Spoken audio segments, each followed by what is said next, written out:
Welcome back to another episode of Health Hacks as I continue talking about the importance of gut health. And today I'm focusing on the role of sleep in relation to our gut health, because the quality of our sleep affects our gut health and vice versa.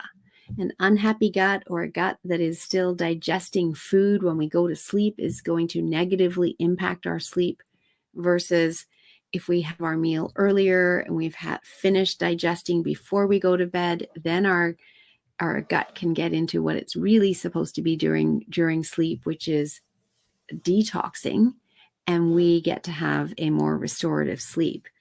Now, we all, of course, have a circadian rhythm, and that circadian rhythm has our cortisol levels at the highest in the morning to give us the energy as we wake up and start our day, and at the lowest at bedtime, because melatonin, which is a precursor to serotonin made in the gut, is what we need to have high at bedtime. And if our cortisol levels are too high, then our melatonin levels are not optimal for getting good sleep. So it's really important that we are letting our body know that it's time that we're getting ready for bed.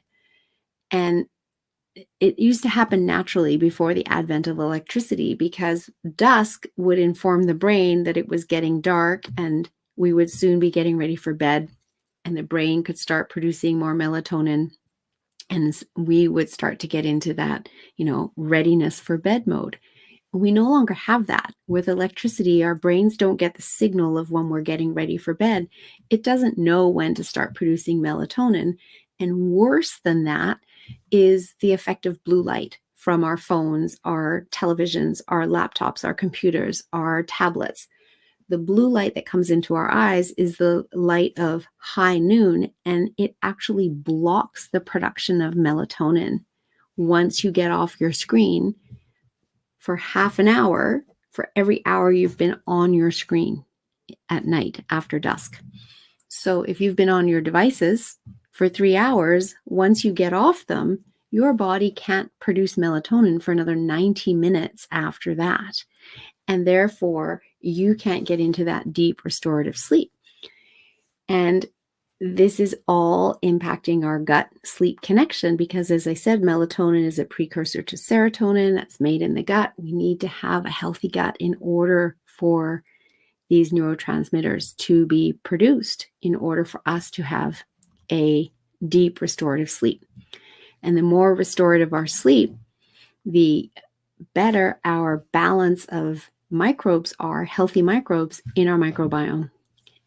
And if we have a poor night's sleep, we are literally killing off our healthy microbes in our gut and creating an imbalance. So just some quick tips of things you can do to improve your sleep. And I have a whole course called 6 Steps to Better Sleep, where I dive into this in much more detail. And just some very quick tips are to get off your devices earlier, and or wear blue light blockers, or have blue light blocking screens software on your devices, so that your body isn't being blocked from producing melatonin naturally. Have a bedtime routine that is 30 to 60 minutes long after you get off your devices, where you are doing some breath work, journaling, having a shower, having a bath, calming the mind, in order to just slow down from your busy go day to get into a better frame of mind for a more restorative sleep. Those are just a few really simple steps that you can take that are very easy to implement in your daily life, as well as what I mentioned earlier, eating dinner earlier so that you have a couple of hours between your last meal before going to bed, so that digestion is complete, so that your body isn't trying to digest during the night. It's instead focusing on detoxing overnight. If you'd like more support with your sleep, your gut health, please reach out, Melissa at yourguidedhealthjourney.com, and have fun implementing some of those little tips in your daily